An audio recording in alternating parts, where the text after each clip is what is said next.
Hello again. In this video, we're going to talk about Medea by Euripides. I'm also going to tell you a little bit of the story of another play of his called the Bacchae.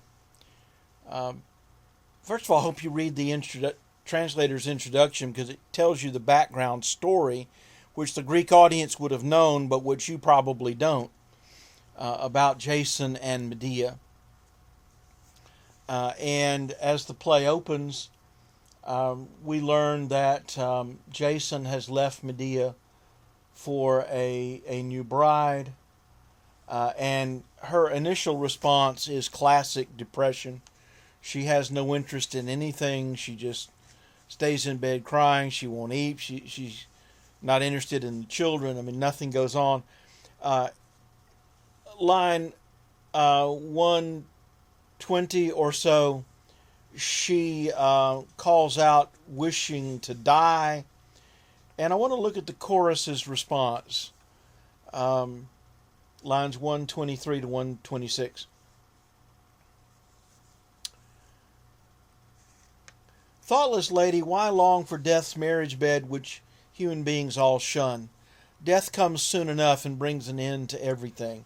You should not pray for it. And if your husband devotes himself to some new bed, why get angry over that? Zeus will plead for you in this. Don't waste your life away with too much wailing for your husband. What do you think about the chorus's advice?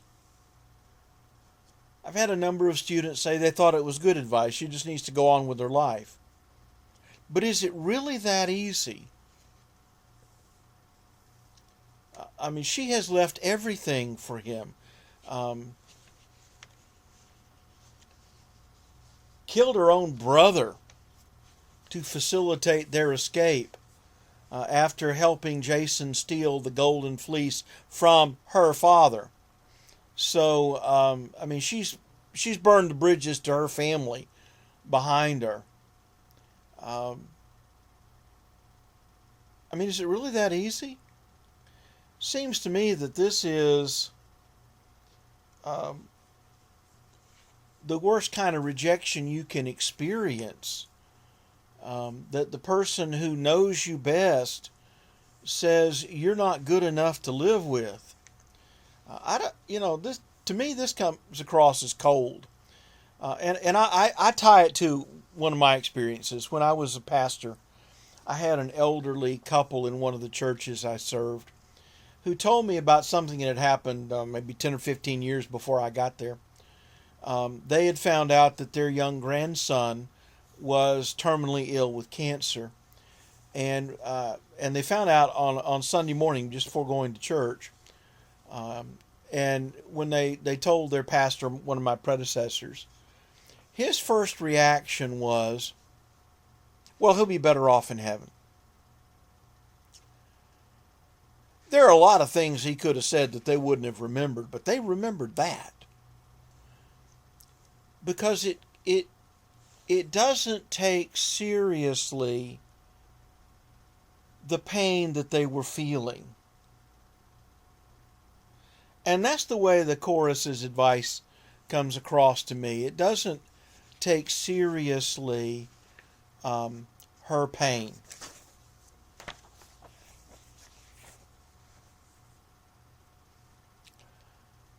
In lines about 150, 155 to 165, she tells us what life was like for women in ancient Greece.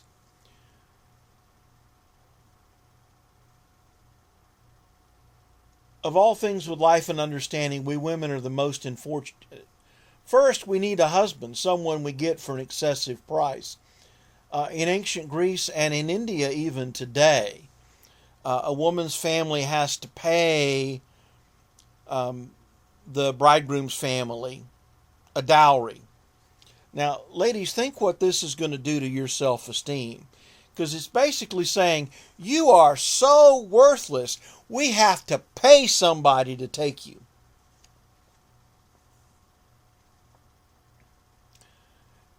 He then becomes ruler of our bodies. In ancient Greece, The man was, without question, the head of the house.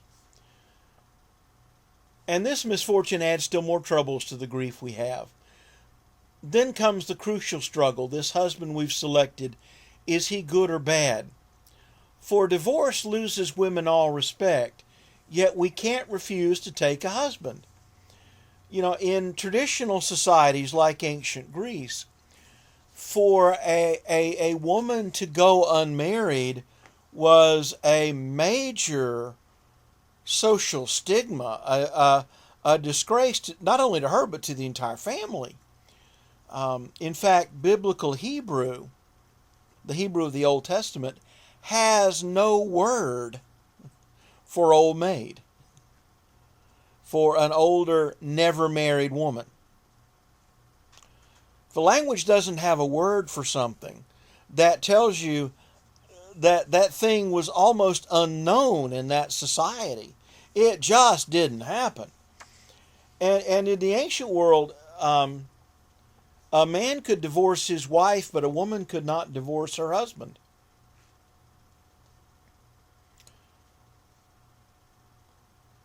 So,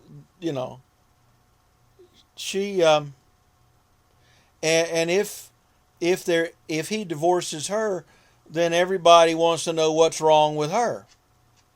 Why was she not good enough to live with?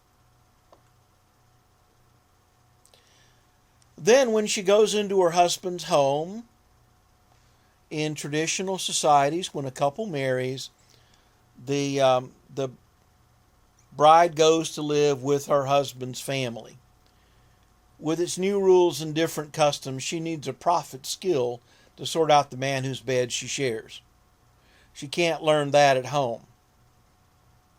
There's no way for her to learn growing up how to deal with her husband's family, because no two families are exactly the same.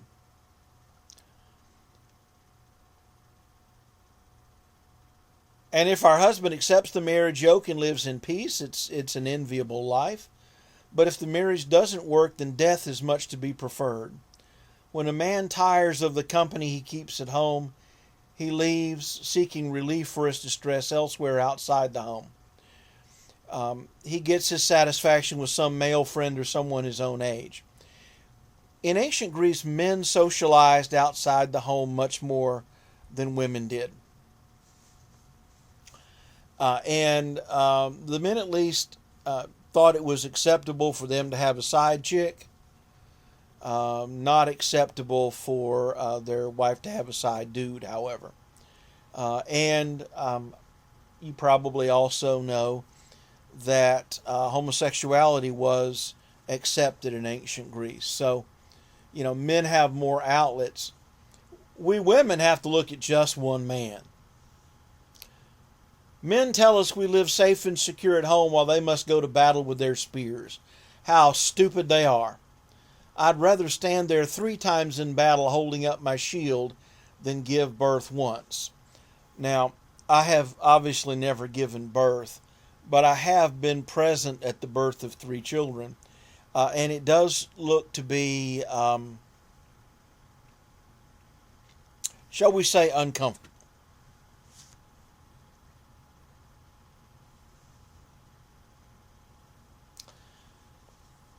Creon comes to banish her because she is a witch, has all kinds of magic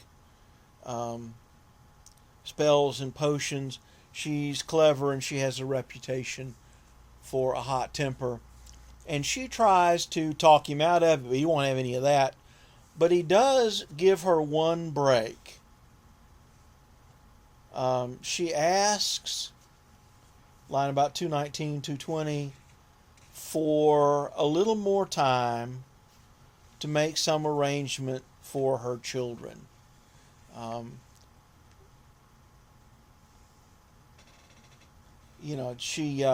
It's one thing to have to go live in a bad area yourself.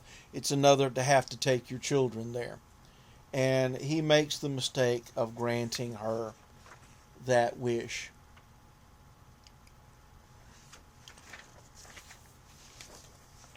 he will come to regret that. Jason comes along trying to make some kind of arrangement for her for what we would call alimony and child support, lines 265 to 270. And he explains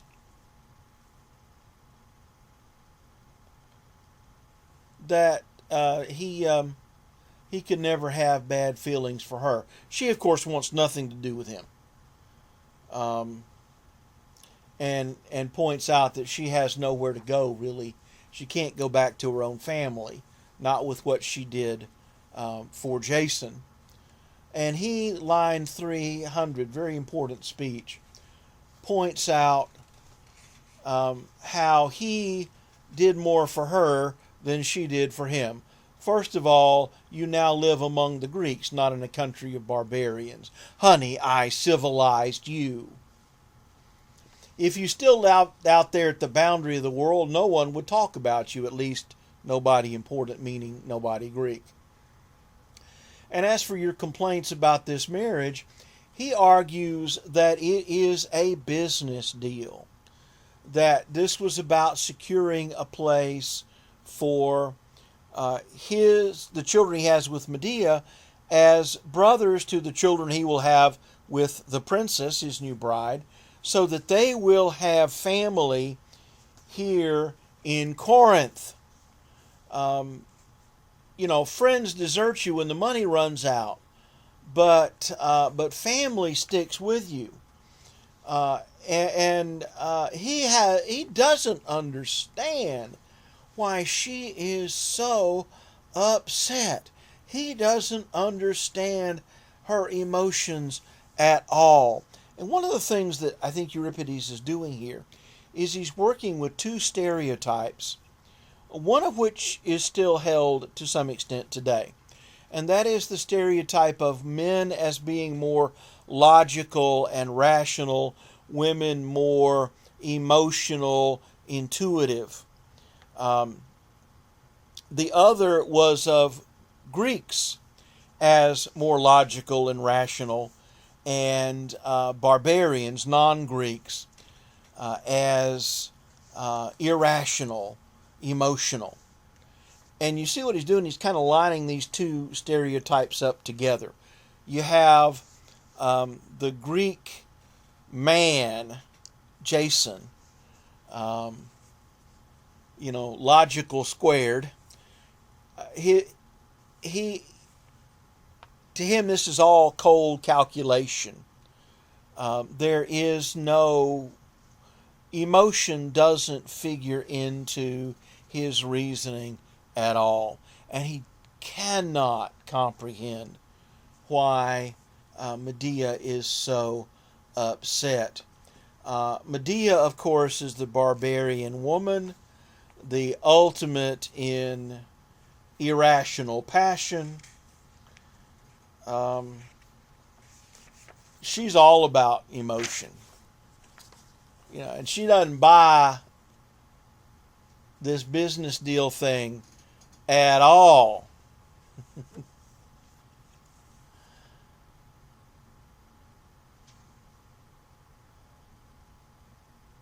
Seems to me that Euripides may be holding a mirror up to his society. Aegeus comes, the king of Athens, and Medea negotiates with him to get asylum. And he agrees that if she can get to his city, that he will protect her there. And she'll do that using a magic chariot that her grandfather, Helios the sun, gave her. And she sets out to get her revenge,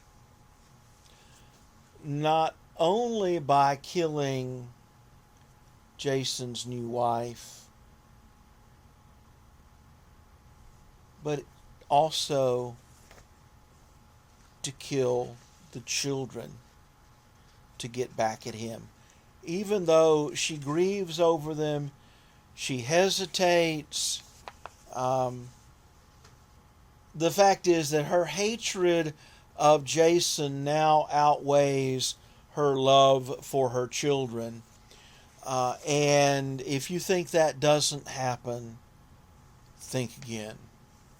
I have I've heard of in news of several situations where when a couple broke up, one of them killed the kids to get back at the other.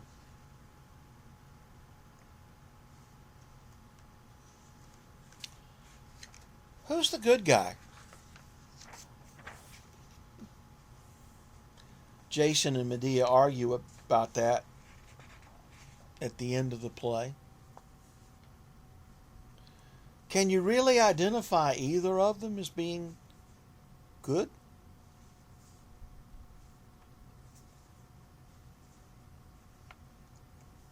I mean, Medea kills her own children. And Jason, the way Jason treats Medea, deserting her like this. Even the chorus tells him that's not good. And do you really think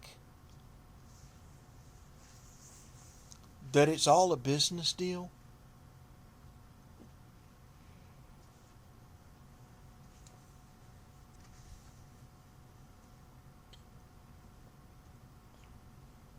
Seems to me part of what Euripides is doing in this play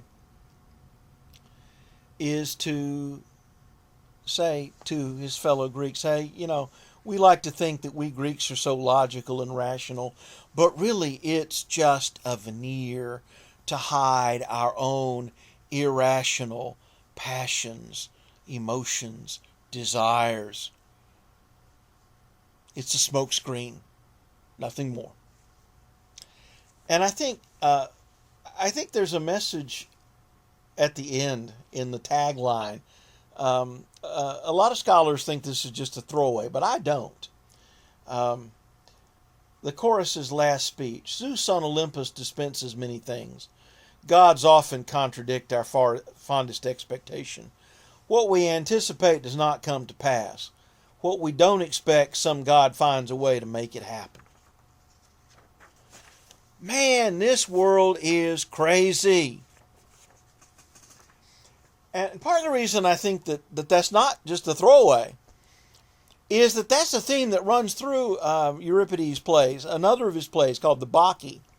Bacchus is another word for Dionysus, the Greek god of wine, and also of the irrational side of human nature, the emotions, the passions. In the play, Bacchus, I used to have students read this, but I believe it or not, I cut back on the reading. Bacchus or Dionysus comes to town, the town's Thebes, as frequently, and it's the women who recognize him and go out in the woods to worship him with singing and dancing and drinking and God knows what. That gender role stereotype.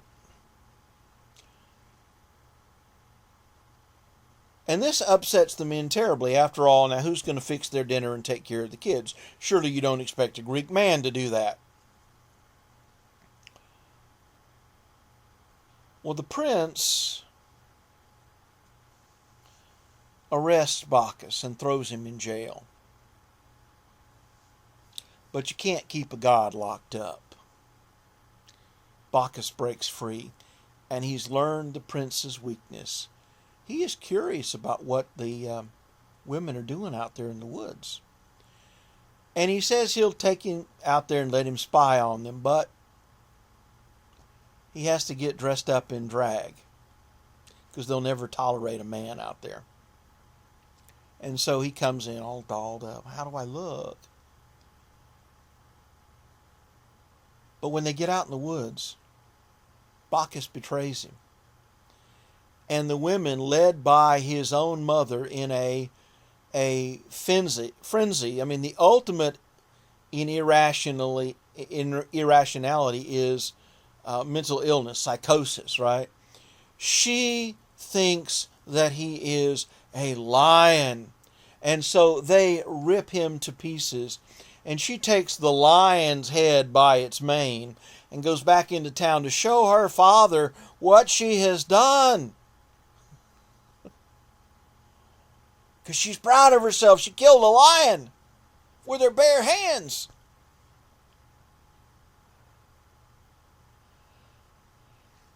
And her father gets her to take another look at that head. And for a moment, the fog in her mind clears. And she sees who it is. That she has killed her own son. And the point of the play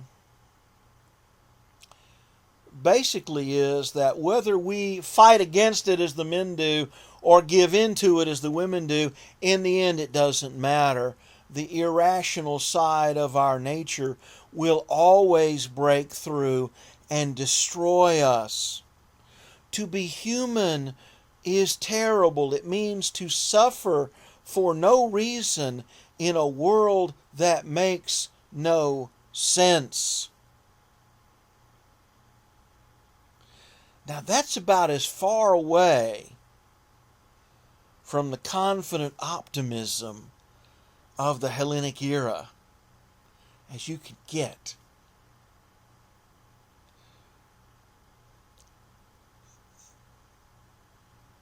The suffering, I think, of the Peloponnesian War is what brings about this change.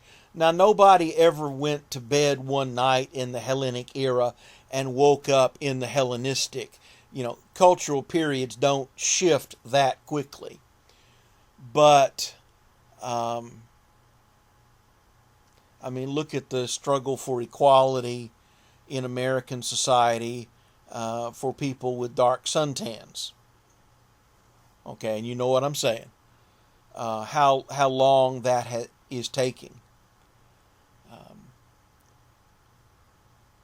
But when you look at the big picture, kind of pull back a little bit, you can see this change happening over time. And it's remarkable.